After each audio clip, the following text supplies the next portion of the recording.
ये कहानी है एक गांव की, जहां खेत खलिहान तो थे, लेकिन हवा में एक डर भी घुला था। कहते हैं कि गांव के पीछे खड़ा पुराना पीपल का पेड़ कोई साधारण पेड़ नहीं था। उसके नीचे जाने वाला अक्सर कभी वापस नहीं आता था। पर लोग ये राज कभी जान नहीं पाए कि आखिर ऐसा क्यों होता है।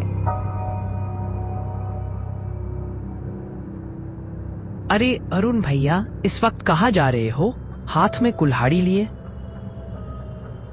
मोहन भाई, घर में लकड़ियाँ खत्म हो गई हैं। बच्चों के लिए चूल्हा जलाना है, सोचा कुछ सूखी लकड़ियाँ काट लाऊं। लेकिन उस तरस क्यों? तुम्हें नहीं पता क्या? लोग कहते हैं उधर पीपल के पेड़ के पास चुड़ैल रहती है। सूरज ढलने के बाद वहाँ जाना ठीक नहीं है। मोहन भाई, तुम भी ना ये सब बातें बूढ़ों को सुनाने के लिए ठीक है। तुमने कभी खुद चुड़ैल देखी? देखी तो नहीं, लेकिन कई लोगों ने वहाँ से अजीब अजीब चीखें सुनी है। और गांव का कोई भी उस रास्ते नहीं जाता। मेरी मानो, मत जाओ उधर। मोहन भाई देखो, बुरा मत मानना, लेकिन अगर मैं नहीं गया तो मेरे बच्चे और पत्नी भूखे सो जाएंगे। मैं इन डरावनी बातों पर भरोसा नहीं करता। मैं जल्दी लौट आऊंगा। अरुण कुल्हाड़ी कंधे पर रखता है और आगे बढ़ जाता है। ठंडी हवा चल रही है, पत्ते सरसराते हैं। अरुण जैसे जैसे गांव के पीछे जंगल की तरफ बढ़ रहा था, हवा और ठंडी होती जा रही थी। पीपल का पेड़ सामने दिखाई देने लगा। उसकी फैली शाखाएं मानो किसी दैत्य के हाथ हों।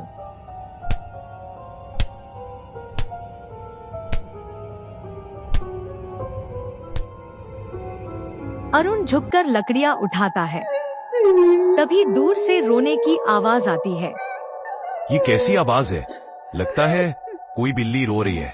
छोड़ो, मुझे क्या, जल्दी से लकड़ियां बटोर लेता हूँ। लेकिन आवाज बढ़ती जाती है, मानो कोई औरत रो रही हो।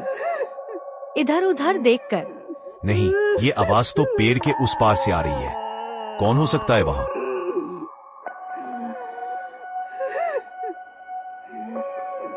एक औरत लाल कपड़े में पेड़ के नीचे बैठी है। उसका चेहरा झुका हुआ है।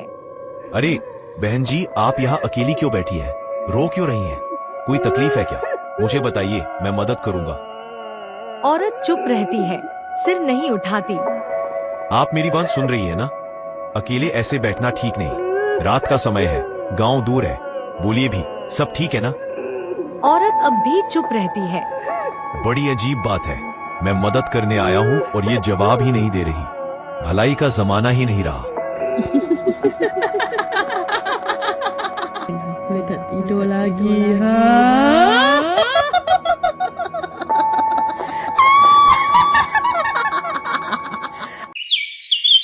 अगले दिन सुबह गांव वाले शोर मचा रहे हैं। अरुण की लाश खेत के पास पड़ी है। हाय मेरे पतिदेव, आपको क्या हो गया? अब हमारे बच्चों का क्या होगा? हम तो जीते जी मर गए। बेचारी रात भर इंतजार करती रही, लेकिन अरुण लौट कर ही नहीं आया। गांव वालों, मुझे याद आया, कल रात अरुण भाई को मैंने गांव के पीछे वाले पीपल के पेड़ की तरफ जाते देखा था। तो इसका मतलब वहाँ सच में चुड़ैल रहती है। ये उसकी करतूत है। जो भी उस पेड़ के पास जाता रहे, कभी लौटकर नहीं आता।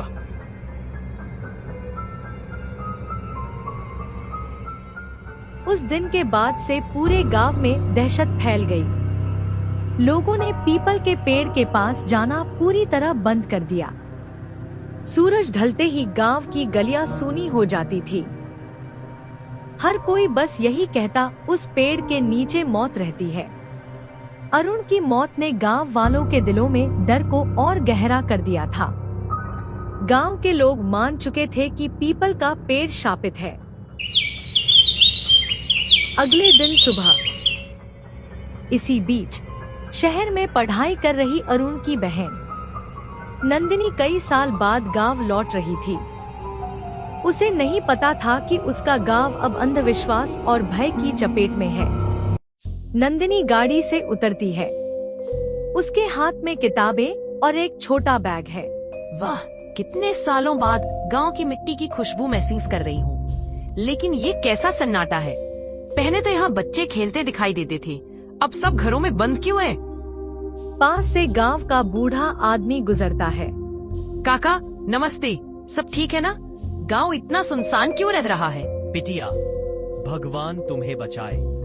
जल्दी घर पहुंच जाओ, बाहर रहना सुरक्षित नहीं है। लेकिन क्यों काका, कुछ हुआ है क्या? पीपल का श्राप। अब और मत पूछो, जो जानना है घर जाकर जान लेना।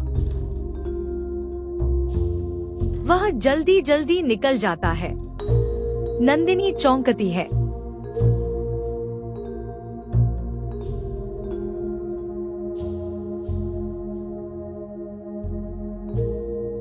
घर के आंगन में अरुण की पत्नी रो रही है। बच्चे चुपचाप बैठे हैं। नंदिनी घर में अंदर आती है। भाभी, ये रोना क्यों? भैया कहाँ है? अरुण की पत्नी फूट फूट कर रोते हुए।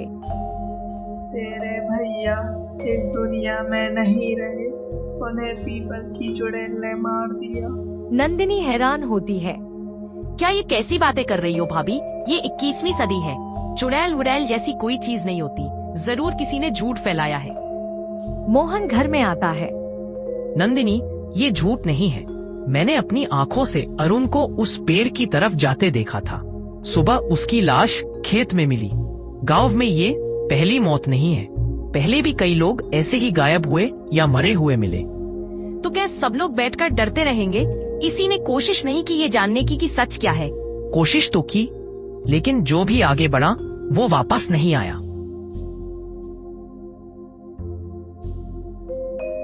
रात का समय, घर के बाहर हवा चल रही है। नंदिनी खिड़की से बाहर देख रही है। तभी सामने वाली गली में लाल कपड़े पहने कमला दिखाई देती है। ये कौन है? ऐसे अंधेरे में अकेली क्यों घूम रही है? वह धीरे से दरवाजा खोलती है और गली की तरफ जाती है।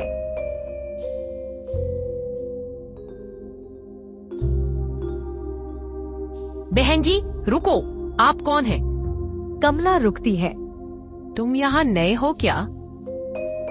नहीं, मैं यही की हूँ। मैं अरुण की बहन नंदिनी हूँ। अच्छा, तो तुम अरुण की बहन हो। तुम्हें सच जानना है ना, तो मेरे साथ चलो। लेकिन किसी से कहना मत कि तुमने मुझे देखा। क्यों, क्या राज है? सब लोग कहते हैं कि वहाँ चुड़ैल है, लेकिन मुझे सच जानना है। सच उतना आसान नहीं है। जिस दिन तुमने असलियत जान ली, तुम्हारी जिंदगी भी बदल जाएगी। कमला गांव में अजीब सी औरत थी। किसी को नहीं पता था कि वह कहां से आई और कहां रहती है, लेकिन उसके चेहरे पर हमेशा एक रहस्यमय मुस्कान रहती। लोग कहते थे वो साधारण औरत नहीं, कुछ और है। और अब नंदिनी उसके पीछे पीछे अंधेरे में चली जा रही थी। नंदिनी धीरे धीरे कमला के पीछे पीछे जा रही है। रास्ता सुनसान है। चारों तरफ अंधेरा, केवल चांद की हल्की रोशनी। बहन जी, आप बता तो दो कि हम कहाँ जा रहे हैं? वही जहाँ तुम्हारे सवालों के जवाब मिलेंगे, पीपल के पेड़ के पास। क्या वहाँ? लेकिन सब कहते हैं कि वहाँ मौत है। डरना नहीं, कभी कभी सच मौत से भी खतरनाक होता है।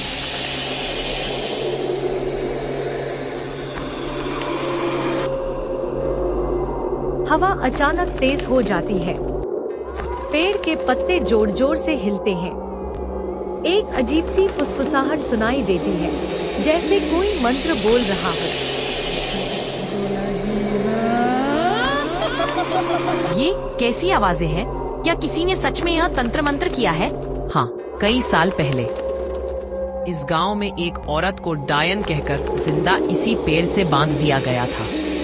वो चीखती रही, लेकिन किसी ने उसकी नहीं सुनी। उसने मरते मरते कसम खाई कि इस गांव की हर औलाद को वो चैन से जीने नहीं देगी। मतलब ये सब सिर्फ एक औरत की बद्दुआ है?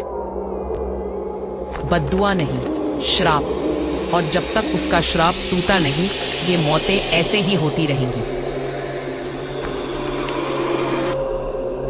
अचानक पेड़ से चीख सुनाई देती है।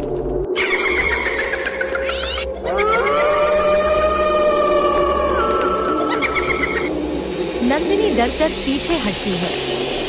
उसके सामने जमीन से धुआं उठता है। उस धुएं में एक महिला का चेहरा उभरता है, खून से लथपथ आंखें, बिखरे बाल। कौन है मेरी नींद में खलल डालने वाला?